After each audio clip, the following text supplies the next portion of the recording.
주 예수님의 은혜가 함께 하시기를 빕니다. 하나님께서 예배하시는 여러분 모두에게 성경 말씀을 통해 신령한 복을 내려주시기를 바랍니다.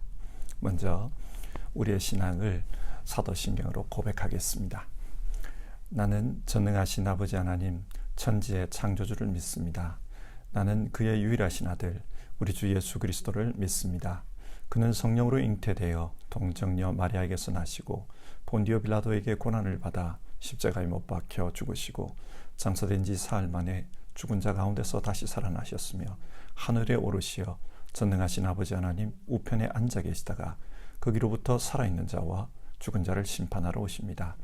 나는 성령을 믿으며 거룩한 공교회와 성도의 교제와 죄를 용서받는 것과 몸의 부활과 영생을 믿습니다. 아멘.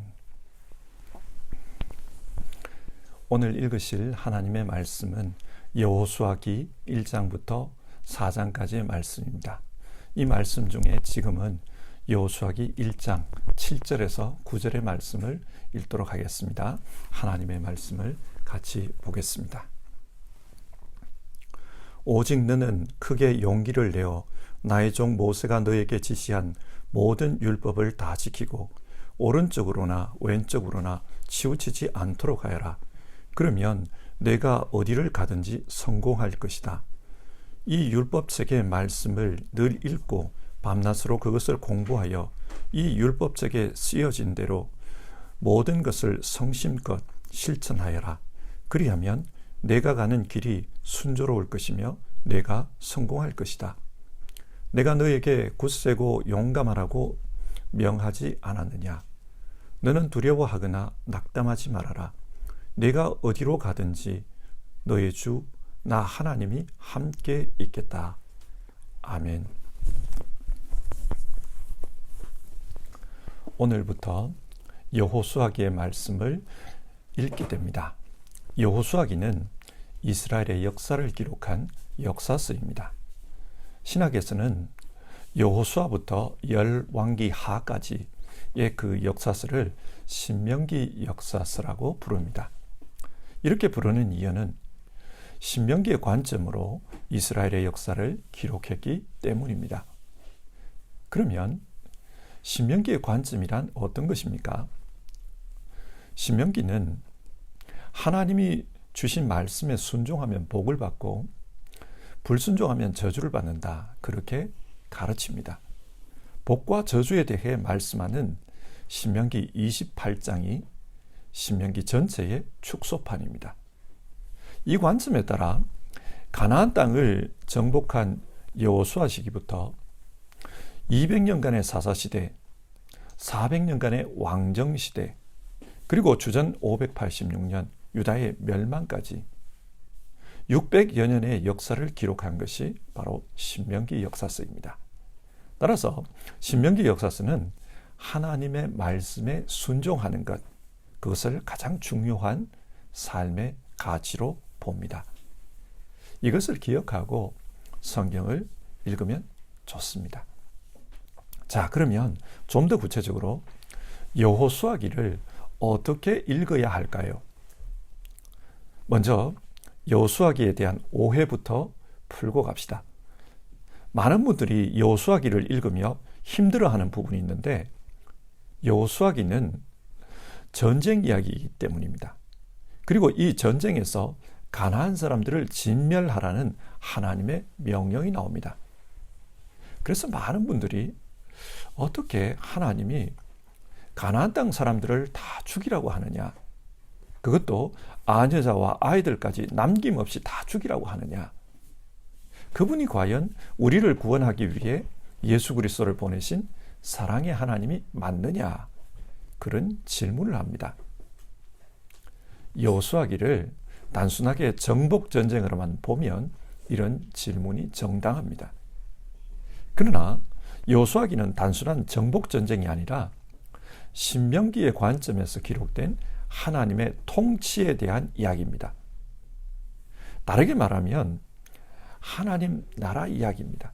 그래서 하나님 말씀에 순종하는 자에게 복이 임하고 그 하나님의 말씀에 대적하는 자에게 저주가 임합니다.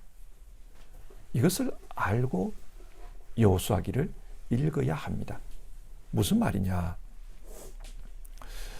하나님의 말씀에 순종하면 복을 받고 그렇지 못하면 저주를 받는다. 그 저주의 내용은 살던 땅에서 쫓겨나 노예가 되거나 적들에게 정복당하는 것이다. 그렇게 말했습니다.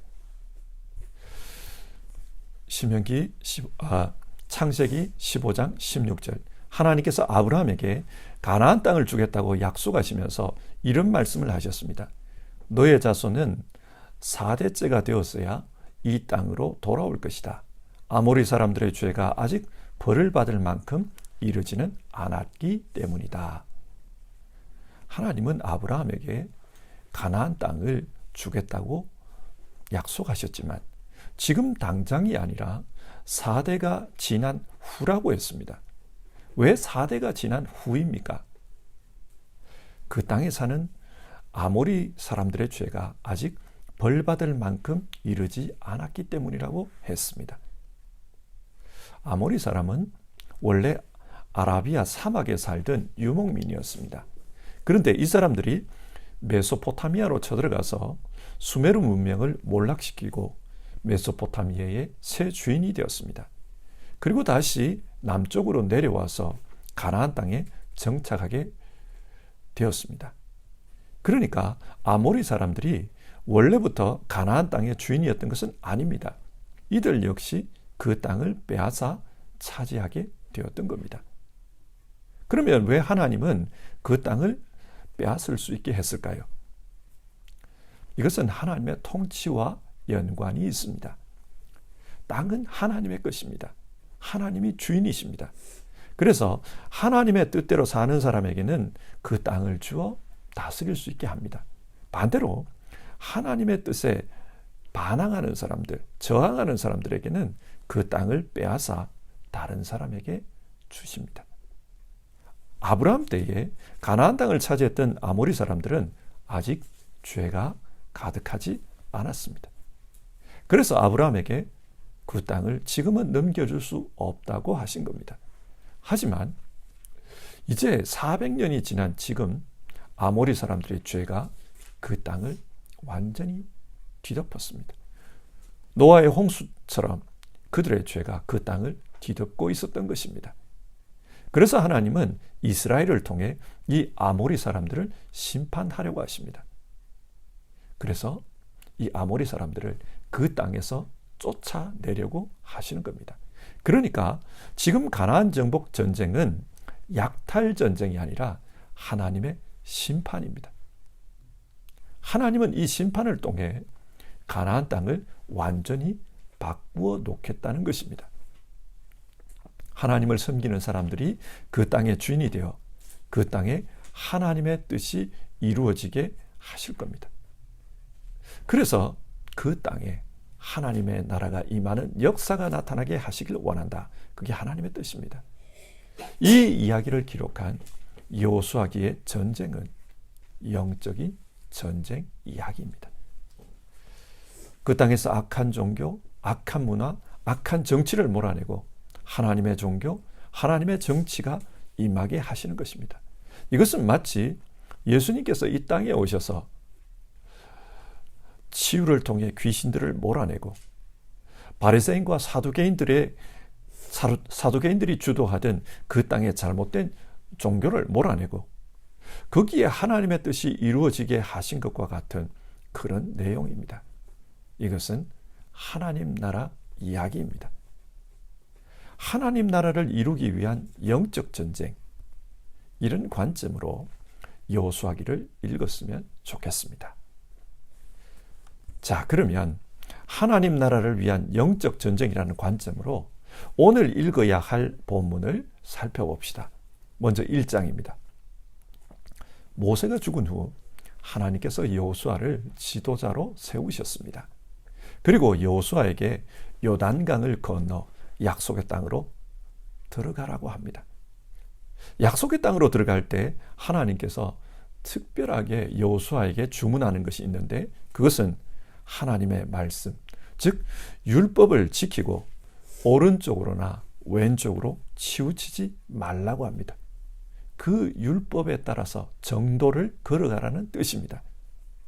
그리고 8절, 이 율법의 말씀을 늘 읽고 밤낮으로 공부해서 그 말씀대로 실천하라고 합니다. 그러면 여호수아가 가는 길이 순조로울 것이며 성공할 것이라고 했습니다. 뿐만 아니라 9절, 하나님께서 언제나 그와 함께 하시겠다고 약속하십니다. 여러분, 왜 하나님께서 가나안 땅으로 진격해 전쟁해야 할 그 여호수아에게 하나님의 말씀을 붙들고 그 말씀을 따라 살라고 합니까? 전쟁해야 하는 사람에게 좀 더 실질적인 전략을 이야기해 줄 수도 있는데 왜 하나님의 말씀을 붙들라 그런 말씀을 하시는 것입니까? 앞서 말씀드린 대로 여호수아기는 신명기적 관점으로 기록된 역사서입니다. 따라서 하나님의 말씀에 순종하면 복을 받고 불순종하면 벌을 받습니다. 하나님의 말씀에 순종하면 이 전쟁에서 승리합니다. 그 땅을 차지할 수 있습니다. 이 전쟁의 승패는 하나님의 말씀으로 거듭난 삶을 사느냐 그렇지 못하느냐 그것이라는 것을 이야기해 주시는 것입니다. 여호수아기 2장 여리고 정탐꾼 이야기가 나옵니다. 여호수아는 시딤에서 정탐꾼 2명을 여리고로 보냈습니다. 여리고는 가나안 땅의 첫 성입니다. 전쟁을 하기에 앞서 그 땅의 상황이 어떠한지를 살펴보기 위해서 정탐꾼을 보낸 것입니다. 그런데 이 정탐꾼 이야기는 민수기 13장과 14장에 나오는 가데스 바네아 사건을 생각나게 합니다. 모세는 가나안 땅의 경계인 가데스 바네아에서 12명의 정탐꾼을 파견했습니다. 그리고 40일 동안 그 땅을 정탐하고 온 후에 보고하라고 했습니다. 가나안 전쟁을 준비하기 위해서 그렇게 했던 것입니다. 그런데 이때 출애굽 1세대 정탐꾼들은 불신앙으로 보고했고 불신앙으로 반응했습니다. 그 결과 이스라엘은 40년 동안이나 광야를 방황해야만 했습니다. 자, 그렇다면 출애굽 2세대는 어떠했을까요? 두 정탐꾼이 여리고성에 들어갑니다. 그리고 사람들의 동향을 살피기 위해 사람들이 많이 드나드는 기생 라합의 집에 머물고 있으면서 사람들이 어떤 생각을 하는지 어떤 말을 하는지 그것을 들었습니다. 이들이 파악한 바에 따르면 여리고 사람들은 지금 두려워하고 있습니다. 왜 두려워하고 있습니까? 8절에서 11절. 여리고 사람들은 출애굽 때부터 요단강 동쪽 땅에 이르기까지 하나님께서 행하신 일에 대해 들어서 다 알고 있었습니다. 어떻게 하나님께서 이스라엘 백성을 인도하셨는가 그것을 다 알고 있었습니다. 그래서 그 하나님 때문에 두려워하고 있다는 것입니다. 일례로 기생 라합 역시 하나님이 두려웠습니다. 그래서 자기는 하나님 편에 서고 싶다. 이스라엘 백성 편에 서고 싶다. 그런 이야기를 합니다. 자기가 하나님 편에 설 테니 자기와 자기 집안 사람들을 살려달라고 애걸 하는 것을 볼 수 있습니다. 이 일을 경험한 후 이 정탐꾼들은 여호수아에게 이렇게 보고합니다. 24절인데요. 주님께서 그 땅을 우리 모두 손에 넘겨주셨으므로 그 땅의 모든 주민이 우리를 무서워하고 있습니다. 이들의 보고는 출애굽 1세대 사람들의 보고와 달랐습니다. 성경은 이 이야기를 통해 광야 훈련으로 단련된 이스라엘 백성은 이제 진정으로 하나님의 군대가 되었다는 것입니다. 그들이 가지고 있는 무기는 다른 것이 아니라 믿음이었습니다. 그들은 믿음으로 보았고 믿음으로 들었으며 믿음으로 보고하고 있습니다. 하나님께서 우리를 이끌고 계신다. 그 믿음으로 이 사람들은 무장하고 있었습니다. 여러분, 성경이 무엇을 말합니까? 영적 전쟁은 믿음으로 싸워야 합니다. 하나님을 보는 눈이 있으면 이 전쟁에서 이길 수 있습니다. 하나님의 역사를 듣는 귀가 있으면 이 전쟁에서 이깁니다. 우리 역시 이 땅에서 살 때 영적인 싸움을 경험할 때가 있습니다. 그때에 믿음으로 보고 믿음으로 듣고 믿음으로 싸우면 승리합니다. 하나님은 우리에게 이것을 교훈해 주십니다. 자, 여호수아기 3장과 4장을 보겠습니다. 여리고성의 동향을 파악한 여호수아는 이스라엘 백성으로 하여금 요단강을 건너게 합니다. 그런데 이 강을 건널 때 특이한 것은 하나님의 임재를 상징하는 언약궤를 앞세웠다는 사실입니다. 언약궤를 맨 제사장들이 요단강에 들어가자 강물이 갈라졌습니다. 마치 호계가 갈라진 것처럼 그렇게 갈라졌습니다. 그래서 이스라엘 백성은 마른 땅을 밟고 요단강을 건넜습니다. 여호수아는 이 사건을 기념하기 위해 12지파를 상징하는 돌을 요단강으로부터 12개의 돌을 가져와서 길갈에 기념비로 세웠다. 그렇게 말합니다. 여러분, 하나님께서 왜 이런 방법으로 요단강을 건너게 했을까요? 이스라엘 백성에게 너희는 뗏목을 만들어 강을 건너라. 그렇게 명할 수도 있습니다. 그런데 그렇게 하지 않고 직접 하나님께서 이적을 행하셔서 강물이 갈라지게 했습니다. 그래서 마른 땅을 밟고 건너게 했습니다. 왜 이렇게 하셨을까요? 창세기에서 물은 하나님의 통치를 반대하는 혼돈의 세력을 상징합니다. 창세기 1장 2절 하나님께서 천지를 창조하실 때 그 혼돈의 물이 온 땅을 덮고 있었습니다. 그런 상황에서 하나님은 말씀으로 그 물을 가릅니다. 그래서 궁창 위의 물과 궁창 아래의 물로 나누어 버렸습니다. 그러자 세상에 질서가 나타납니다. 하나님 보시기에 좋은 그런 아름다운 세상으로 변해갑니다. 그런데 인간이 타락하고 온 세상에 죄가 들어오자 죄로 가득 차자 궁창 위의 물과 궁창 아래의 물로 나누어졌던 그 물이 다시 합쳐져 버립니다. 그것이 노아 홍수 사건이었습니다.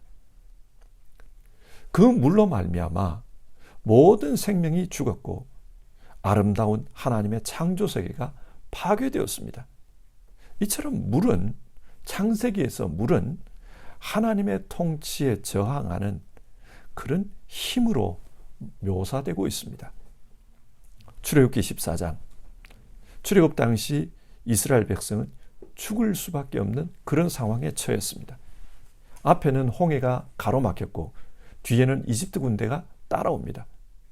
여기서도 물은 죽음의 세력을 상징합니다. 그런데 하나님께서 바람, 즉 루아흐, 하나님의 영, 하나님의 생기로 그 홍해를 갈라버립니다. 죽음의 세력을 끝장내신 것입니다. 그래서 이스라엘 백성은 생명을 얻게 되었다. 구원을 얻게 되었다. 출애굽기는 그렇게 말합니다. 이처럼 하나님은 자신의 구원 역사를 이 물 사건을 통해서 가르쳤습니다. 그리고 여호수아기 3장과 4장 약속의 땅에 들어가기 전 마지막 저항 세력이 나타났습니다. 요단강입니다. 하나님은 이 요단강을 하나님의 능력으로 갈라버립니다. 하나님을 반대하는 그 힘을 하나님께서 능력으로 임재하심으로 갈라버립니다. 그래서 이스라엘 백성들은 이 사건을 통해 하나님께서 우리를 위해 싸워주셨다.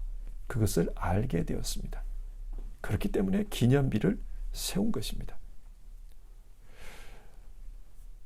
오늘 우리에게 십자가가 구원의 상징이듯이 길갈에 세워진 이 기념비가 당시 이스라엘 백성에게는 구원의 상징이었습니다. 여러분, 성경이 무엇을 말씀합니까? 하나님을 대적하는 세력, 마귀의 세력은 인간의 힘으로 이길 수 없습니다. 그래서 하나님께서 싸워주십니다. 우리는 그 하나님의 임재를 따라가면 됩니다. 하나님의 임재를 상징하는 언약궤가 앞서 갔듯이 우리는 우리 가운데 임하신 예수 그리스도 그분을 따라가면 됩니다. 영적 전쟁은 예수님의 제자가 되어 예수님을 따라가는 삶을 통해 싸우는 것입니다. 이것을 기억해야 합니다. 자, 오늘 말씀을 정리해 봅시다. 여호수아기의 말씀은 단순한 정복 전쟁 이야기가 아닙니다. 이 말씀은 이 세상은 하나님께서 다스리신다. 하나님의 통치에 순종하는 사람은 복을 받을 것이고 불순종하는 사람은 쫓겨날 것이다. 그것을 보여주는 영적 전쟁 이야기면서 동시에 하나님의 통치, 하나님 나라에 대한 이야기입니다. 하나님은 하나님 나라를 이루기 위해 이스라엘 백성을 가나안 땅으로 인도하십니다. 이 영적 전쟁에서 승리하기 위해서는 어떻게 해야 한다고 했습니까? 여호수아기 1장 하나님의 말씀을 붙들고 좌로나 우로나 치우치지 말고 그 길을 따라가라고 했습니다. 하나님의 말씀을 옆에 두고 열심히 공부하여 익히고 그 말씀대로 살라고 했습니다. 말씀 중심의 삶, 이것이 영적 전쟁의 방법입니다. 그리고 2장 세상을 정탐할 때 믿음의 눈으로 보고 믿음의 눈으로 들으라고 했습니다. 이 믿음으로 살면 그 세상에서 승리할 수 있다고 했습니다. 믿음으로 사는 것, 이것이 영적 전쟁의 방법입니다. 또 3장과 4장, 이 세상에는 하나님의 통치를 가로막는 장애물이 있습니다. 그러나 그 장애물은 하나님께서 돌파하십니다. 따라서 우리는 그 하나님을 따라가면 됩니다. 우리에게 임재하신 예수 그리스도, 우리에게 임재하신 하나님 예수 그리스도, 그분을 따라 예수님의 제자로 살면 우리는 영적 전쟁에서 승리할 수 있습니다. 오늘 이 말씀을 우리 삶에 적용해 봅시다. 성도 여러분, 우리 모두는 영원한 하나님 나라에 가기까지 이 땅에서 영적인 전쟁을 하면서 살아야 하는 하나님의 사람들입니다. 그런데 어떻게 영적인 싸움을 싸우며 살아야 하나? 오늘 성경은 우리에게 그것을 가르쳐 주고 있습니다. 하나님 말씀 중심으로 살아야 한다.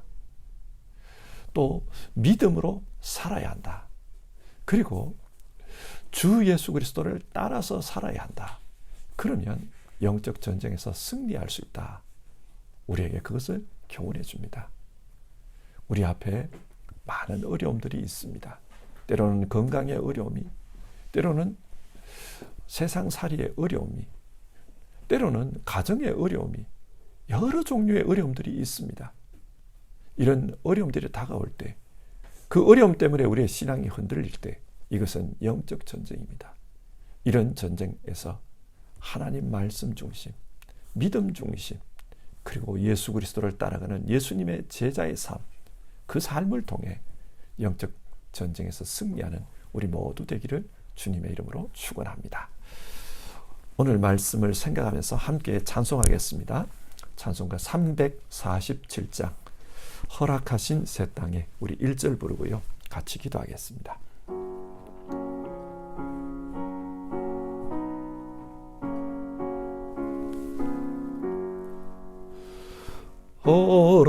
허락하신 새 땅에 들어가려며 마음의 준비 다하여 힘써 일하세. 여호수아 본받아 앞으로 가세. 우리 거할 처소는 주님 품일세. 아멘. 오늘 말씀을 생각하면서 우리 같이 기도합시다. 우리 모두는 하나님 나라를 향해 나아가는 하나님의 군대입니다. 하나님의 군대는 이 땅에서 영적 싸움을 싸워야 할 사람들입니다. 어떻게 영적으로 싸워야 하나? 오늘 성경 그것을 교훈해 주었습니다. 이 말씀에 따라 기도합시다. 하나님, 말씀 중심의 삶을 살 수 있도록 도와주시옵소서. 하나님, 믿음으로 보고 믿음으로 들으며 믿음으로 살아가는 우리 되게 하옵소서. 하나님, 우리 가운데 임재하신 하나님이신 예수 그리스도, 그 예수 그리스도를 따라 살아가는 예수님의 제자로 살게 하옵소서. 우리 그렇게 기도해 봅시다. 사랑하신 하나님 아버지,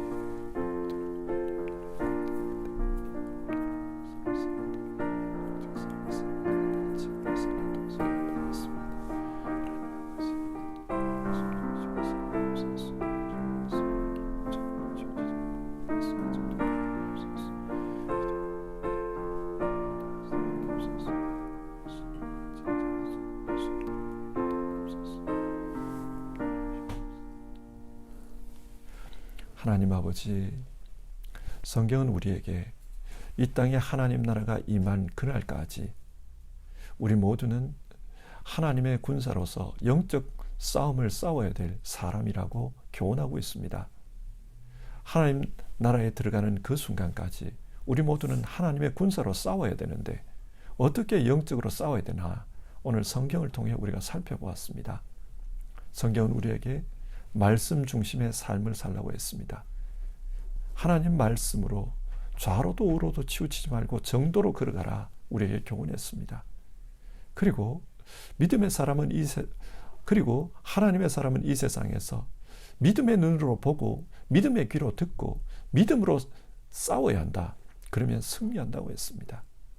뿐만 아니라 이스라엘 백성이 요단강을 건널 때 하나님의 임재의 상징인 언약궤를 앞장세워 그렇게 나아갔듯이 우리에게 임하신 예수 그리스도, 그 예수님과 함께 예수님을 따라 예수님의 제자로 살면 이 전쟁에서 승리한다. 우리 그렇게 말씀 나눴습니다.